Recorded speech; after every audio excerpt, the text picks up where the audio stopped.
Why do some people have to be this way? David Pakman wasn't fooling anyone with these thinly veiled attempts to corner Vivek Ramaswamy over a question about the deep state apparatus, but I think the events of the last 2 months reveal just how correct Vivek turned out to be. That's why the clip you're about to watch makes David sound even more out of touch with reality as he did last year. So subscribe to the channel and take a look at this incredible exchange before I tell you more about it. I think that there's a managerial machine that decides who's going to be churned out. It's not one person, it's a system.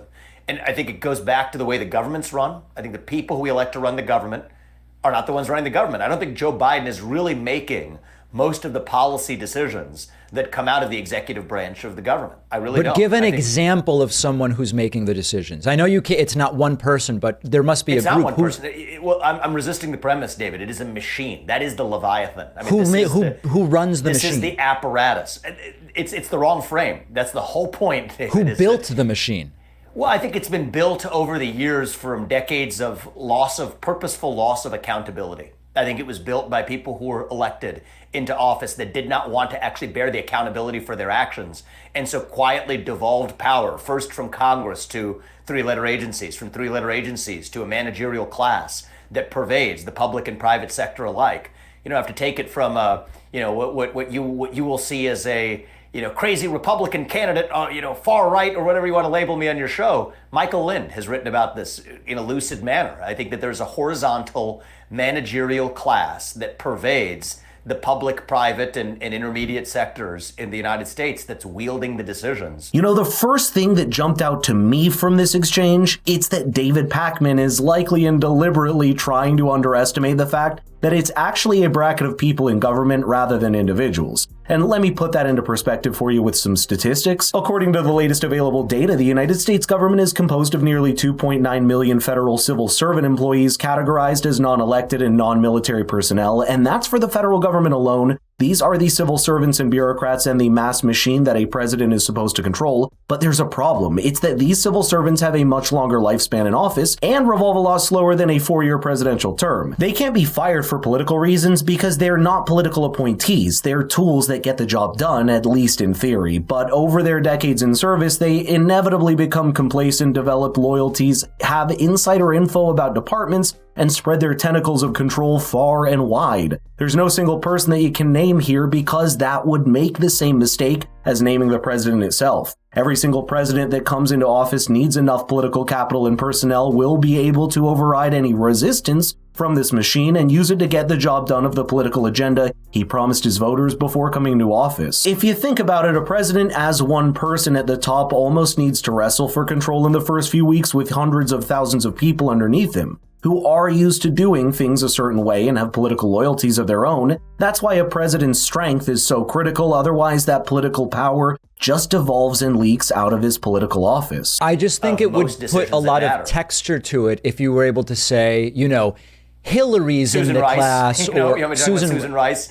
You can give examples of the people Nancy who Pelosi's husband, or Ellen DeGeneres, or But that's not my view, and I understand the way the game is played to then. It's not a game. I'm just curious who it is. And it's fine. I understand it. I'm having fun with it. No, but it's not a game. There must be some people. David, and I don't say this in an ill-spirited way at all, just getting to the truth of it. You are like dripping with the viscosity of sanctimony as you ask this question. No, that's an ad hominem, Vivek. That's unfair. I think you don't want to answer the question.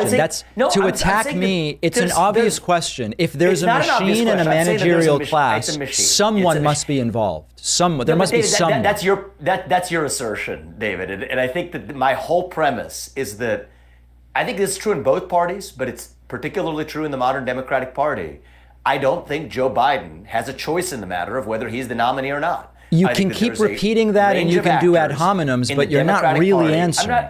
David, and for you to sort of now claim victim and claim ad hominem. No, I'm not a victim. I'm fine. I'm a big boy. I'm a big boy. I'm a big boy. Of course you are. So I'm treating you like one. Can you believe Vivek called this as far back as he did? If you remember the Republican primary debates last November, he sent a lot of people in the media establishment into shock when he outright called for the Democrats to end this farce, that Joe Biden will be the nominee. And then we found out just a few months later that the people cheered on for Joe Biden and defended his health and mental facilities for office, switched overnight to the new nominee after Joe Biden dropped out of the race. And while it's true that Joe didn't present as much resistance as perhaps the party was expecting, it was certainly only a matter of time before Joe Biden would be forcefully dislodged from the party ticket after losing his chances of victory against Trump. By the way, take a look at exactly what Vivek said and also notice the smug way in which David Pakman called it a conspiracy theory back then. I also want to close with one message to the Democrat Party.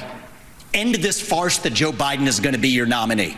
We know he's not even the president of the United States. He's a puppet for the managerial class. So have the guts to step up and be honest about who you're actually going to put up so we can have an honest debate. Biden should step aside, end his candidacy now so we can see whether it's Newsom or Michelle Obama or whoever else. All right, just Mr. tell us the Ramaswamy, truth so we can have an honest debate. And the crowd, I mean, I guess, sort of like liking the conspiracy theory. And that's him proving yet again that he's just way behind the curve on these important ideas. Any serious political analyst that has seen the Biden presidency over the last 4 years can understand that it has been defined by one word above all else, and that's political weakness. It's not just his health or age, but Joe Biden looked like a weak president, and also in the rhetoric at home and abroad that eroded the hard lines in geopolitics that need to exist for there to be peace. And if David Pakman would just take off his blinders once in a while and see how many times he's been proven wrong, maybe he'd understand that asking for naming individuals is the wrong premise to start from. The viscosity of the questioning is basically resisting the premise of the core point that I'm sharing with you,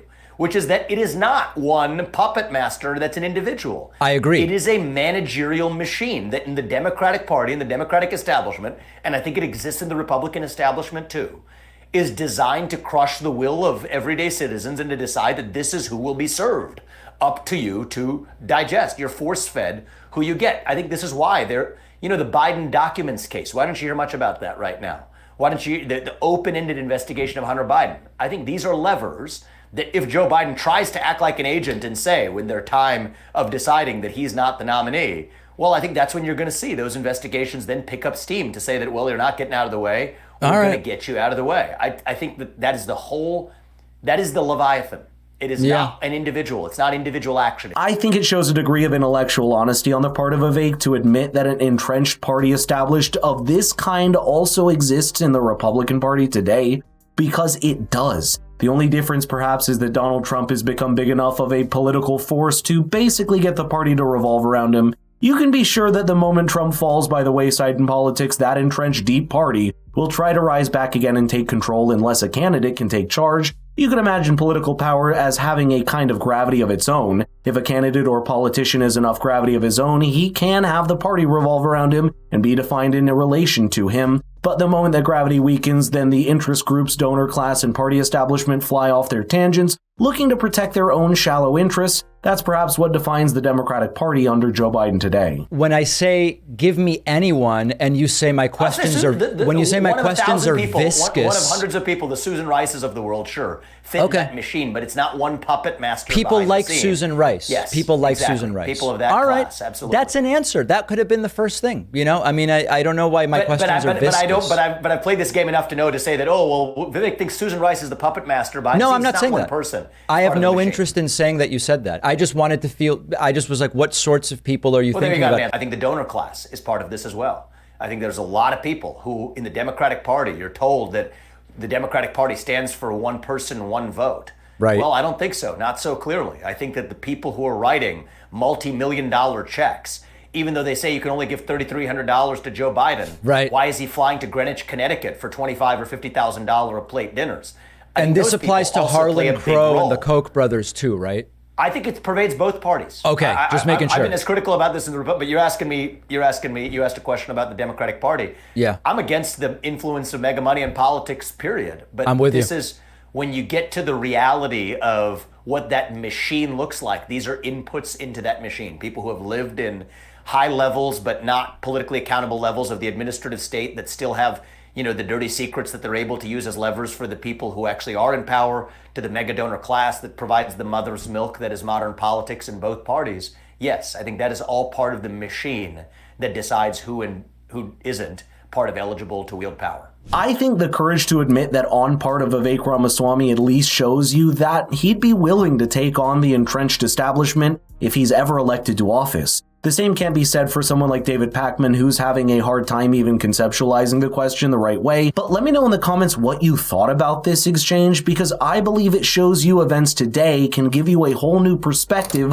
on past statements by politicians and political pundits. And that's exactly the kind of knowledge the voter needs to make an informed decision at the ballot box about.